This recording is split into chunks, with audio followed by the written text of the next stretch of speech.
Nabi kita yang paling disayang Allah sampai disebut Habibullah, Sayyidul Alamin, Sayyidul Anbiya wal Mursalin, yang paling dipuji Allah kan akhlaknya, Pak. Bukan ibadahnya, bukan kekayaannya, tidak pula kegantengannya. Padahal kalau dipikir ada pada Nabi kita semua. Ahli ibadah siapa sih yang mengatasi Nabi kita? Kegantengan siapa sih mengatasi Nabi kita? Tidak teratasi Jamal Fulkon kegantengan Nabi kita itu, Pak. Tidak kayak si Muhammad yang di Panam itu. Apa yang paling utama akhlak Nabi kita itu? Yang paling utamanya, Pak, tawadhu, malu. Itu diungkapkan oleh Ja'far Al-Barzanji di dalam rawinya. Wa kana sallallahu alaihi wasallam sadidal haya'i wat tawadhu. Itu kata Ja'far Al-Barzanji, adalah Nabi kita Muhammad sallallahu alaihi wasallam itu sadidal haya, sangat pemalu, wat tawadhu, dan rendah hati. Pemalu, rendah hati. Bismillahirrahmanirrahim. Bapak-bapak, ibu-ibu jemaah salat maghrib Masjid Al-Furqan yang saya muliakan, pertama dan paling utama, mari sama-sama mengucapkan puji dan syukur kita kehadirat Allah Subhanahu wa taala di atas segala curahan rahmat dan nikmat yang tidak pernah berhenti diberikannya kepada kita. Alhamdulillah masih diberinya kita kesempatan untuk hidup, diberinya kesehatan, diberinya berbagai nikmat dan rezeki, dihidayahinya kita iman, sehingga masih dapat bertemu di masjid yang mulia ini dalam rangka melaksanakan ubudiyah kita kepada Allah, sarana untuk mendekatkan diri, mengharap rahmat dan kasih sayangnya. Mudah-mudahan seluruh kegiatan yang kita laksanakan ini dapat menambah perbendaharaan amal ibadah kita di sisi Allah Subhanahu wa taala. Salawat seiring salam kita pohonkan kepada Allah, semoga senantiasa tercurah buat junjungan kita Nabi besar Muhammad sallallahu alaihi wasallam melalui sepotong doa, Allahumma salli wa sallim wa barik ala sayyidina Muhammad wa ala ali sayyidina Muhammad. Dengan seringnya kita bersalawat kepada Nabi, mudah-mudahan di yaumil akhir kita semua mendapat syafaat dari beliau. Amin ya rabbal alamin. Kaum muslimin dan muslimat, tamu-tamu Allah rahimakumullah. Pada pertemuan terdahulu telah kita ungkapkan betapa kasih sayangnya Rasul kepada kita umatnya ini. Luar biasa, Pak. Mulai dari lahir selama hidup memperjuangkan umat, malah menghadapi mati pun mengenang umat. Yang menjadi pikiran adalah umat. Karena hebatnya kasih sayang Nabi kepada umatnya itu, bingung dia meninggalkan umat. Allah berikan kelebihan kepada kita umatnya ini yang sekaligus hiburan untuk Nabi kita. Ya Muhammad, inni haramtul jannah ala sairil anbiya hatta tadkhulaha anta, wa inni haramtul jannah ala sairil umam hatta tadkhulaha ummatuka. Aku haramkan sorga Muhammad bagi seluruh nabi sebelum engkau masuk ke sorga itu, dan aku haramkan sorga bagi seluruh umat sebelum umatmu Muhammad masuk ke dalam sorga itu. Kata Jibril, tenangkan pikiranmu Muhammad, Allah sudah menjamin umatmu pasti masuk sorga. Karena itulah di akhirat nanti satu-satunya Rasul yang bisa memberikan syafaat kepada umatnya itu adalah Nabi kita. Itu cuman itu, Pak. 25 Rasul pilihan selain dari Nabi, tidak ada yang bisa memberikan syafaat kepada umatnya. Tapi Nabi kita melambai tangannya. Oh, diajaknya umatnya, sini umatku, biar kita doakan kepada Allah, semoga Allah mengampuni dosa kita, diterimanya amal ibadah kita yang penuh dengan kekurangan, mudah-mudahan dimasukkannya kita ke dalam surga. Doa itu naik, Pak. Ya Allah, ampunilah dosa-dosa umatku ini, terimalah amal ibadah mereka yang penuh dengan kekurangan, masukkan mereka ke dalam surgamu. Engkau yang berjanji untuk memasukkan umatku ke dalam surga. Innaka la tukhliful mi'ad, sungguh engkau tidak mengingkari janji. Inilah yang disebut syafaat, pertolongan doa. Dan doa itu diijabah Allah. Diijabah Allah, umat Muhammad berangkat. Kloter pertama itu Pak. Oh, kloter pertama umat Muhammad itu. Mudah-mudahan termasuklah jamaah Al-Furqan. Tidak karena khawatir kita Pak. Kenapa saya khawatir? Saya bilang khawatir karena kata Nabi, apalagi di akhir zaman sudah sulit mencari yang betul-betul umat Muhammad itu. Banyak yang mengaku tapi tidak diakui lagi. Diucapkan Nabi itu nanti di akhir zaman sulit mencari yang betul-betul umatku seperti sulitnya mencari kayu api yang merah. Banyak mengaku umat, tidak sadar dia sudah keluar dari umat Muhammad itu. Karena itulah wajar kita selalu berusaha kokoh dalam pendirian, istiqomah dalam iman. Yang sedikit di akhir zaman itu termasuklah kita orang yang mendapat syafaat Nabi. Bagaimana caranya? Cintai sunnah Rasul. Kan ke sana piginya itu. Yang dijamin Nabi kita itu pun menjadi umatnya masuk surga bersama dia nanti yang cinta sunnah. Man ahabba sunnati faqad ahabbani wa man ahabbani kana ma'i fil jannah. Siapa yang mencintai sunnahku, sungguh ia telah mencintaiku. Siapa yang mencintaiku, dialah nanti temanku di dalam surga. Yang dapat jaminan kan kembali kepada yang mencintai sunnah juga ini. Apa sunnah itu si Ustaz? Umumnya yang disampaikan Nabi ke kita, anggaplah itu sunnah.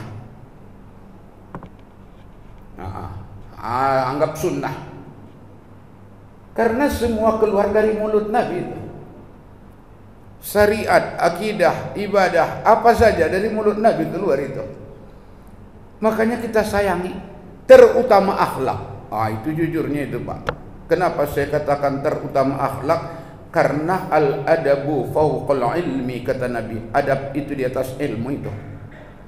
Sehingga Nabi kita yang paling disayang Allah sampai disebut Habibullah, Sayyidul Alamin, Sayyidul Anbiya wal Mursalin, yang paling dipuji Allah kan akhlaknya Pak. Bukan ibadahnya, bukan kekayaannya, tidak pula kegantengannya. Padahal kalau dipikir ada pada Nabi kita semua. Ahli ibadah siapa sih yang mengatasi Nabi kita? Kegantengan siapa sih mengatasi Nabi kita? Tidak teratasi Jamaah Al-Furqan kegantengan Nabi kita itu Pak. Tidak kayak si Muhammad yang di Panam itu. Iya, ganteng Nabi kita itu. Dari kekayaan di zaman dia, termasuk dia orang terkaya. Ilmu, gudangnya ilmu Nabi kita itu.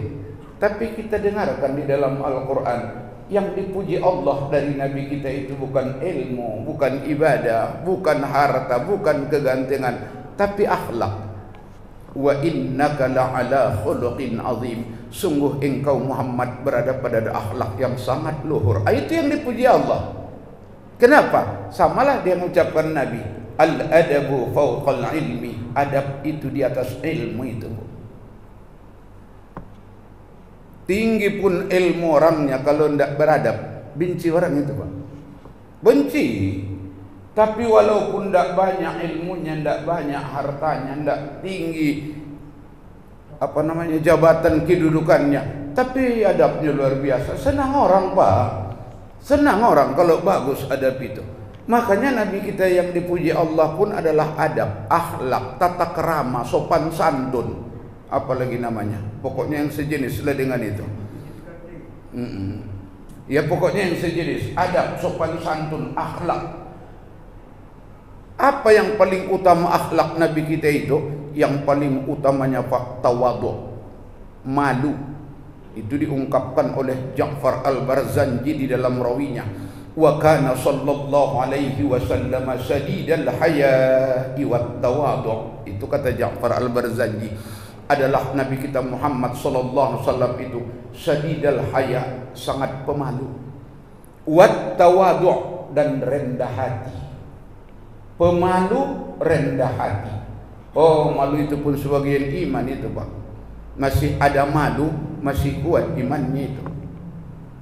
Kalau tidak ada lagi malunya, sudah gugur imannya itu. Apa yang disebut malu itu? Enggak, kadang-kadang banyak orang yang salah pakai malu ini, Pak. Banyak orang salah pakai malu ini. Malu ini pada hakikatnya tidak enak diri dalam perasaan kita. Ketika kita tidak mampu melaksanakan tugas kewajiban atau lalai atau terjerumus melaksanakan yang dilarang Allah, itu malu. Ketika tidak sanggup kita melaksanakan kewajiban atau terjerumus melaksanakan yang dilarang Allah, malu, tidak enak. Malu di hadapan Allah, malu di hadapan manusia. Tidak enak nengok orang, tidak jumpa nengok orang. Kenapa? Malu. Cuman malu ini kadang-kadang, Pak, orang lain pula yang memakainya. Islam tidak mau makainya. Saya salah satu contoh, kalau di Jepang katanya, di negara barat, kalau tidak berhasil dia melaksanakan tugasnya atau terdapat dia melanggar agama, dia malu, itu undur diri dia. Undur diri. Tapi kalau di kita ini kayaknya udah ditangkap sama KPK, sudah dicaci maki orang, bertahan dia, Pak. Tidak punya malu lagi manusia, tapi ngaku umat Muhammad boleh itu. Nah, udah ditangkap KPK, udah nyata-nyata kesalahan itu, muka tembok manusia itu. Tapi kalau ditanya Muslim kau, oh Muslim, kelas wali lagi saya sekarang, mah hebat kali manusia itu, Pak. Tidak sadar dia kalimat perbuatan inilah yang menggeser dirinya menurut ajaran agama, lari dari syariat Islam. Nabi kita itu, Pak, subhanallah, apa pernah Nabi kita tidak melaksanakan kewajiban, Ustaz? Apa pernah Nabi kita itu melaksanakan yang dilarang Allah sehingga nampak malunya, walaupun tidak unsur sengaja, Pak? Pernah juga Nabi kita terbuka aurat. Waktu itu dalam riwayat ketika tawaf mengelilingi Ka'bah di Masjidil Haram.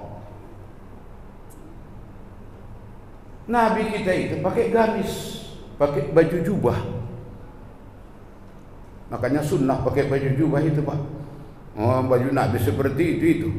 Saya karena payahnya naik motor pakai baju jubah, makanya tidak saya pakai. Yalah, kalau di rumah zikir boleh tanya apa ini? Pakai baju jubah saya di sana itu. Boleh ditanya, ada saksi kok. Tapi kalau naik motor pakai baju jubah, takut saya kesampun pula nanti. Kayak ceritanya. Baju jubah Nabi kita itu.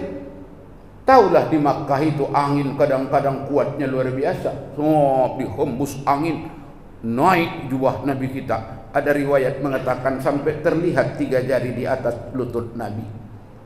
Naik, cuman 3 jari di atas lutut Nabi, Pak. Diturunkannya langsung merah mukanya, Pak, keluar dari barisan. Padahal kulit-kulit sorga itu, Pak. Oh, indah kulit Nabi kita itu. Itu pun malu, dia diturunkannya langsung merah mukanya. Kenapa? Malu. Ketika amanah menutup aurat tidak terjaga oleh Rasulullah, malunya tidak tanggung Nabi kita itu. Inilah akhlak Nabi kita itu. Malu luar biasa. Sekarang mengaku umat Muhammad tidak punya malu lagi, Pak. Pakai celana pendek. Kadang-kadang lebih berani lagi perempuan sekarang daripada laki-laki. Biasanya kan lebih berani laki-laki dari perempuan. Biasanya kalau tentang aurat lebih berani perempuan dari laki-laki. Berapa banyak perempuan pakai celana pendek, padahal bapak-bapak pakai celana panjang. Berapa banyak bapak-bapak pakai tangan lagi bajunya, ibu-ibu ndak pakai tangan lagi bajunya. Wah, hampir ndak tanggung-tanggung. Kalau Nabi kulitnya indah, Pak, bersih, kulit sorga. Ini kadang-kadang kulit yang dipamerkan pun, masya Allah, bekas pulis banyak kali di situ, Pak. Hitam-hitam lagi, belang-belang. Itu pula yang dipamerkan. Tidak punya malu, tidak berakhlak. Mohon maaf ya, Bu, bukan Jamaah Al-Furqan yang saya bilang. Orang yang tidak punya malu itu yang saya ceritakan. Kalau tidak percaya, tengok di pasar-pasar. Berapa banyak yang mengaku Islam tapi tidak ada malu lagi. Rambut terurai rebondingnya, padahal rambut sudah tua, Bu. Udah cabang-cabang ujungnya kuning-kuning lagi. Pamer juga. Tidak punya malu. Malah ada yang salah pakai malu ini. Wiridlah kita ke Al-Furqan bu, biar rame-rame pakai jilbab. Wih, malu aku pakai jilbab tuh. Malu pula dia pakai jilbab, kan sudah kelewat manusianya itu. Padahal pakai jilbab itu syariat. Disuruh pakai jilbab, malu pula dia pakai jilbab. Bapak-bapak pun banyak yang malu ke masjid. Kalau tidak pernah ke masjid, coba tanya ke masjid. Malu aku ke masjid tuh katanya. Malu pula dia ke masjid. Malu yang salah pakai. Makanya malu itu ketika kita tak sanggup menjunjung tinggi perintah, sempat melanggar larang Allah, tidak enak, perasaan risih dalam hidup, itu malu. Itulah akhlak Nabi kita itu Pak. Ketika banyak fakir miskin yang gagal sekolah, makanan tidak teratur, tidak mampu kita untuk menyantuni mereka, malu di hadapan Allah. Ya Allah, begitu banyak rezeki kau berikan kepada saya, cuma sekian fakir miskin anak yatim di daerah kami, tidak mengalir duit saya ke dia. Kemana harga diriku di hadapanmu ya Allah? Kemana syukurku di atasnya? Malu. Makanya lihatlah di mana yang pantas kita malukan. Kemudian yang kedua kata Ja'far Al-Barzanji, tawadhu', rendah hati. Oh, Nabi kita rendah hati Pak.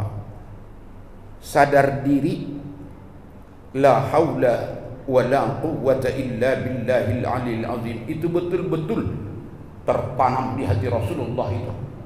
Tidak ada daya, tidak ada upaya kecuali dia Allah yang maha tinggi lagi maha agung. Tidak ada daya, tidak ada upaya, semua milik Allah. Karena kadang-kadang kita ini Pak, banyak kali yang lupa diri. Tawadhu' itu tadi rendah hati, sadar diri. Tapi banyak juga di ujung-ujung zaman ini manusia yang lupa diri, apalagi di akhir zaman di atas abad 14 yang dibilang Nabi jarang umatnya didapat pada abad 14 ke atas, akhir zaman. Kenapa? Lupa diri. Sehingga merasa diri memiliki, merasa diri kuat, merasa diri kaya, merasa diri pintar, kadang-kadang memponis ibadah orang lain lagi pun. Oh, itu jauh dari sadar diri itu Pak, disebut namanya itu angkuh, sombong, lupa diri. Ini biasanya datangnya sombong ini karena agak lumayan Allah titipkan karunia kepada seseorang itu. Diberikan Allah tenaga, diberikan Allah harta, diberikan Allah ilmu yang lumayan, diberikan Allah jabatan. Lupa dia Pak, kalau itu milik dan amanah titipan Allah, disangkanya dia punya. Akhirnya sempat menyombongkan diri, dijadikan alat ukur. Ini yang berbahaya ini. Kadang-kadang karena diberikan Allah dia harta agak lumayan, dia lupa itu amanah titipan Allah, disangkanya dia punya harta itu. Yang paling berbahaya, dijadikannya harta itu alat ukur, merendahkan orang miskin karenanya. Oh, itu berbahaya itu Pak. Itulah sombong itu. Kayaknya belum lama kita kaji. Ini menggugurkan amal ini, menyebabkan ibadah ditolak Allah. Atau diberikan Allah kepadanya jabatan, itu disangkanya milik dia itu. Lupa dia itu amanah. Akhirnya dijadikannya alat ukur. Lebih mulia dia daripada rakyat. Kibir, membanggakan diri. Atau diberikan Allah tenaga, atau diberikan Allah ilmu, apa saja yang diberikan Allah, jangan jadikan alat ukur. Sempat merasa diri lebih tinggi, lebih rendah orang lain dari kita. Inilah yang bahaya itu. Kadang-kadang tidak sadar Pak, mudah lupa ini.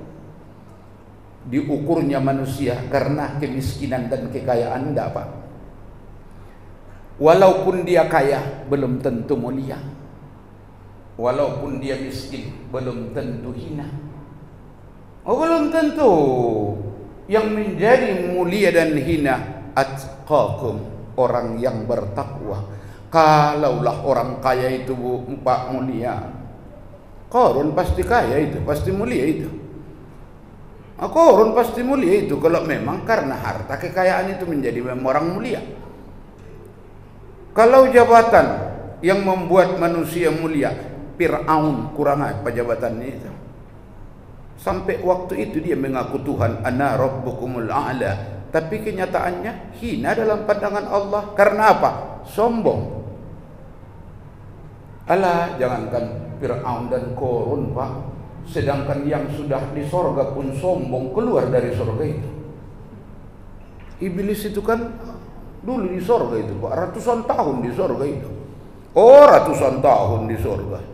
Satu cuman penyakitnya, sombong.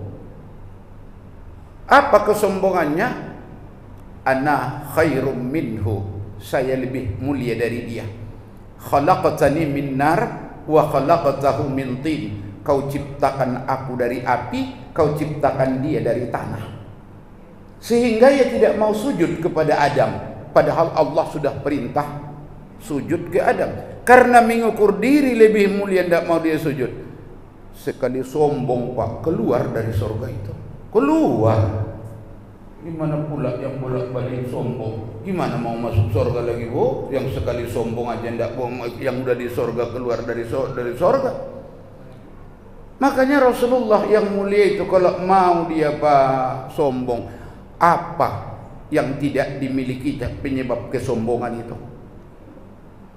Nah, kita ceritakan tadi, ganteng luar biasa, ilmu, gudang ilmu, harta di zamannya paling kaya, apalagi keturunan suku Quraisy yang dipandang di tanah Makkah itu.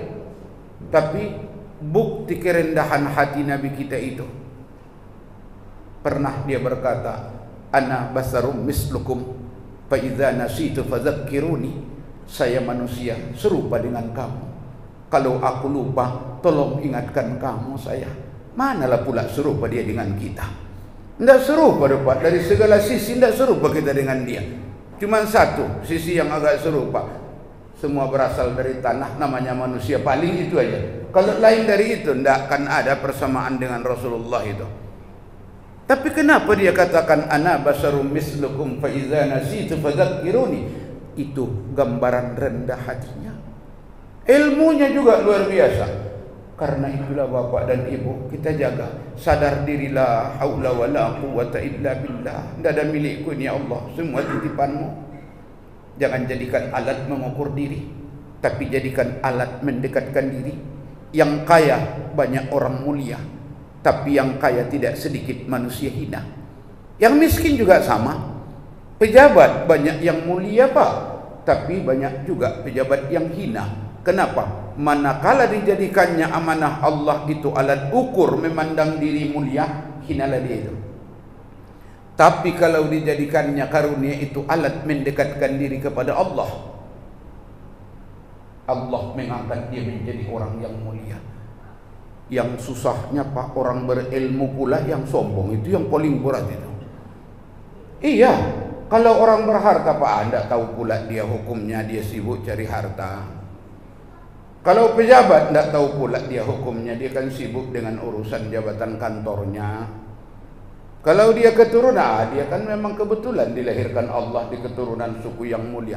Tapi kalau orang berilmu sombong, Pak, kelewat manusianya itu.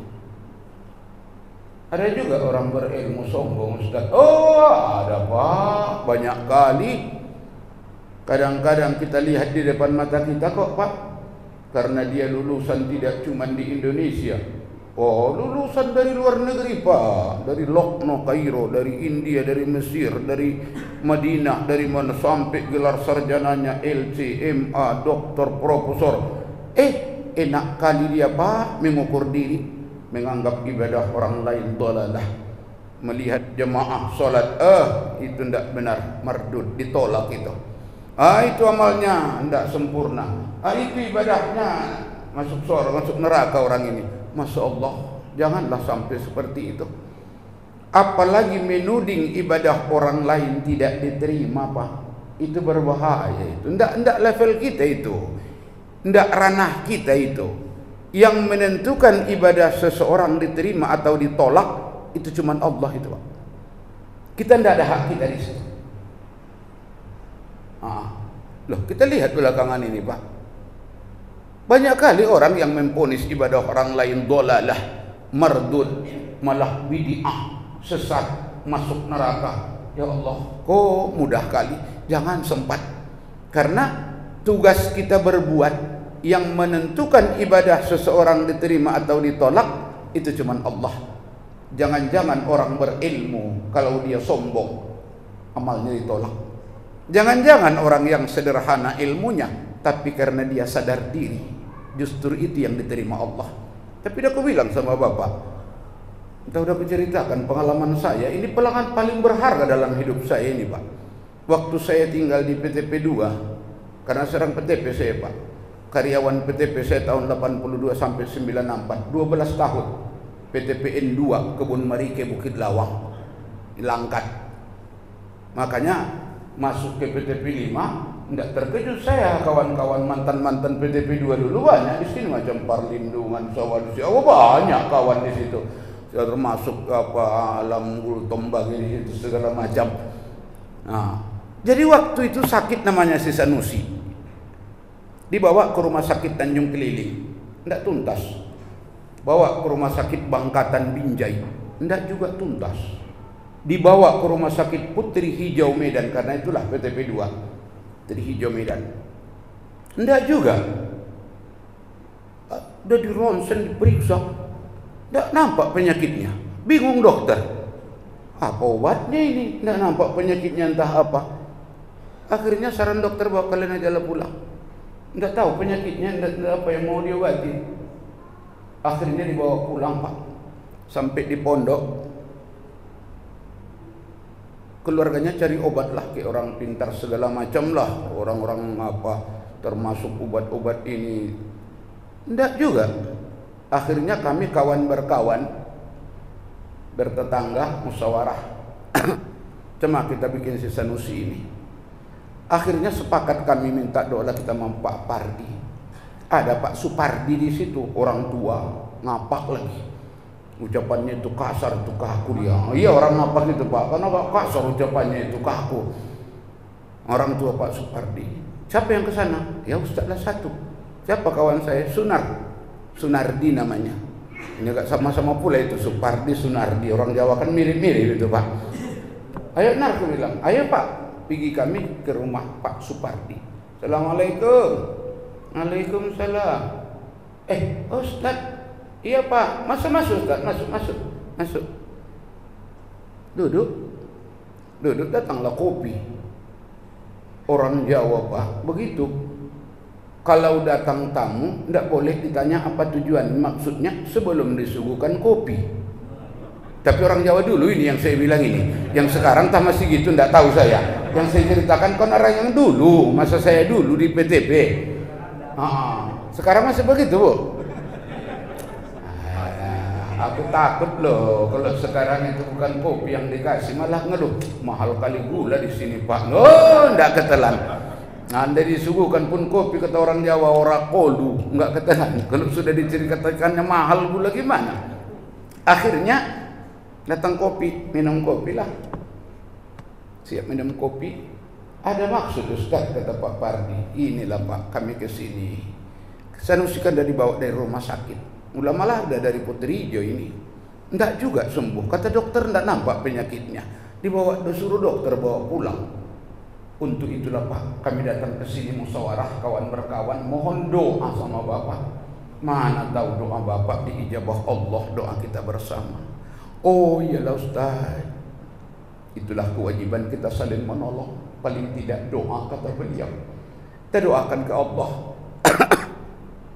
Akhirnya dipanggilnya istrinya, Ma, ambil dulu air di gelas. Bikin 7 butir beras, 7 iris kunyit katanya. Dibikin ibu tuh 7 butir beras, irisnya kunyit, 3 iris bawahnya. Ini Pak, peganglah ke Pak Pardi. Doa kita Ustaz, benar katanya. Iya Pak, iya. A'udzubillahi minasyaitonirrajim. Bismillahirrahmanirrahim. Dibacanya lah ta'awuz, bismillah, bersolawat dia 3 kali. Dibacanya qulhu 3 kali, qul a'udzu birabbil falaq, qul a'udzu birabbin nas. Dibacanya ayat 1000 dinar sama akhir surah At-Taubah. Siap bersolawat dia. Alhamdulillahirabbil alamin. Tafakkur dia sejenak. mengadu ke Allah. Nih Pak Ustadz dibawalah ini. Sampai di sana nanti suruh diminumnya dikit, pakai sholawat 3 kali, hapuskan ke kepala, hapuskan ke ujung-ujung jari, sama jari kaki, sendi-sendi tulang, baru dibuang dari pintu belakang sisanya katanya. Oh iyalah Pak, di hati saya waktu itu jengkel Pak, tidak nerima. Kenapa? Karena saya dengar bacaannya salah-salah Pak. Awak tamatan pesantren pula, tahu kali salah hurufnya tidak benar, panjang pendeknya salah-salah, tajwidnya tidak cocok. Alah, tidak akan terima ini saya pikir. Lebih dari ini pun saya bisa, saya pikir. Tapi karena kita utusan, laksanakan tugas, berangkat. Ini kata Pak Pardi, diminumkan dikit, hapuskan ke kepalanya, ujung-ujung jari tangan sama kaki, sendi-sendi dihapuskan, sisanya dibuang dari pintu belakang. Dilakukanlah sama istrinya, Ibu Sam namanya. Dibuang dari pintu. Besok sehat si Sanusi Pak. Apakah berhak saya menuduh doa dia tidak diterima Allah? Jangan, bukan ranah kita itu. Nah, tidak ranah kita itu. Jangan-jangan orang berilmu karena sombong, merasa diri hebat. Sombong kali kau jadi orang. Tidak kupandang ilmu. Walau sedikit ilmunya banyak kekurangannya, tapi sadar diri dia. Ya Allah, ini cuma usahaku, kemampuanku, aku orang lemah ya Allah. Tapi aku mohon padamu, sembuhkanlah penyakit saudaraku Sanusi. Sembuh, besok merah mukanya, enak makannya Pak. Berhak saya menuduh doa orang tidak diterima? Oh jangan, makanya saya bilang tidak ranah kita itu, tidak ranah kita itu. Itu milik Allah sepenuhnya itu, diterima atau ditolak. Jangan-jangan Allah tidak memandang amalnya cuma, termasuk memandang akhlak dan hatinya. Jangan-jangan kita ponis, oh itu doa Allah, itu mardud. Ya Allah, tidak kelas kita itu Pak. Jangan-jangan orang pintar tapi sombong, itu yang dibuang oleh Allah. Itulah yang dibilang Nabi, al-adabu fawqal ilmi. Adab itu di atas ilmu itu. Tidak cuma terhadap Allah dan Rasul itu Pak. Di Al-Furqan pun begitu itu. Tengok, walaupun kaya dia pejabat, kalau sombong dia benci orang nengoknya itu. Tapi walaupun jamaah Al-Furqan kita yang hadir ini tidak pala kaya-kaya kali, dah tua-tua peot lagi, ilmunya tidak seberapa, tapi sadar diri kita. Jangan-jangan ini yang dimuliakan Allah. Berapa banyak contoh yang terjadi di hadapan kita. Orang rendah hati sayang manusia Pak. Orang sombong walaupun dia kaya, walaupun dia pejabat, benci orang, mati dia malah alhamdulillah kata orang. Ada juga pengalaman kayak gitu. PTP2 juga kejam kali askep kami, tapi saya tidak bilang namanya. Kalau dibilang namanya kan gunjing lain. Nah, gunjing lain kalau dibilang namanya. Ini contoh bagi kita ini. Kejam kali askepnya itu. Kejam. Pindah dia. Kenduri motong kambing. Motong kambing kawan, rame-rame motong kambing, syukuran. Coba bayangkan itu. Ana inda dhanni abdi bi haitsu zakarani, kata Allah. Perasaan sangka hambaku itu ada posisinya di situ aku berada. Kalau benci orang, dikhawatirkan Allah pun benci. Kalau kita baik akhlak kita, Allah juga menganggap kita baik. Tengok Rasulullah itu Pak, wafat Nabi kita itu subhanallah, berduka dunia Pak, meredup kota Madinah. Yang senang cuman malaikat di langit. Kalau malaikat di langit senang dia Pak. Oh senang. Kenapa? Mau lewat rohnya di hadapan para malaikat, roh yang mulia akan diarah menuju surganya Allah. Kalau Madinah berduka Pak, redup. Sampai Bilal bin Rabah tidak sanggup dia hidup di kota Madinah. Tidak sanggup Bilal. Permisi dia ke Abu Bakar, tidak sanggup aku di sini Abu Bakar.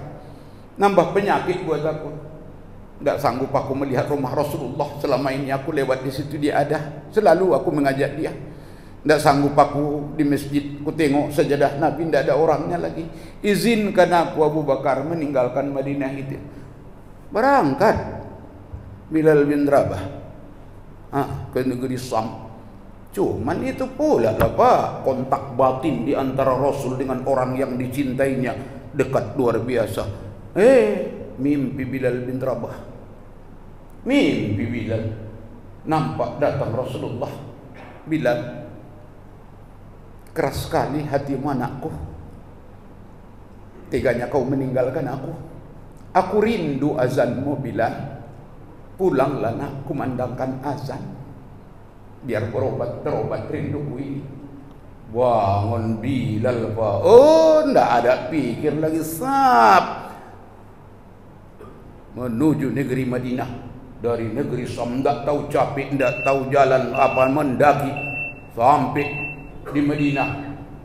Pas waktu azan, waktu sholat, masuk dia ke menaran tempat azannya, dikumandangkannya azan dengan suara emasnya.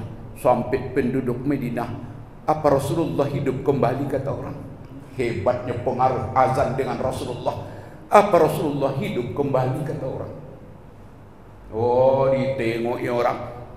Pas sampai kalimat azan Nabi, asyhadu anna Muhammadar Rasulullah, sahabat semua menangis, Bilal pun pingsan mendengarkan nama Rasulullah itu, Pak. Hebatnya cinta mereka ke Nabi kita itu. Kok bisa begitu? Karena akhlak Nabi itu mulia. Coba kalau akhlaknya tidak beres, potong kambing kawan pergi dia, potong kambing kawan pergi dia. Tapi karena dia orang baik, Pak, rindu orang kepadanya. Sampai orang yang meninggal pun selalu diminta pengakuan dari jemaah. Apakah bapak ini orang baik? Baik, kata orang. Tapi itu belum tentu ikhlas itu, Pak. Itu belum tentu ikhlas itu. Kalau memang dia orang baik, tak diminta pun pengakuan itu keluar sendiri. Kalau diminta pun ikhlas, sah, baik. Jangan-jangan terpaksa dia, Pak. Sini ponakannya, sini adiknya, sini paman almarhum, di belakang pula apanya. Orang tua kami orang baik katanya, padahal tidak baiknya. Coba kalau baik, baru aja sampai kabar, bapak si Polan sudah meninggal. Innalillah wa inna ilaihi rajiun. Ya Allah, sudah kau cabut hambamu yang baik hati itu. Betapa semangatnya membangkitkan semangat jemaah di masjid, ya Allah. Berapa banyak orang anak yatim yang tertolong oleh hartanya. Berapa banyak fakir miskin yang bisa hidup di bawah kekayaannya. Ampuni dosanya ya Allah. Datang, Pak, doa itu tidak diminta. Itu tanda orang baik. Baik Bapak dan Ibu, mudah-mudahan kita semua dapat mencontoh akhlak Nabi kita sebatas kemampuan yang ada sambil kita berusaha. Mudah-mudahan nanti di akhirat kita diakui umat Muhammad yang mendapat syafaat dari beliau. Billahi taufiq wal hidayah. Assalamualaikum warahmatullahi wabarakatuh.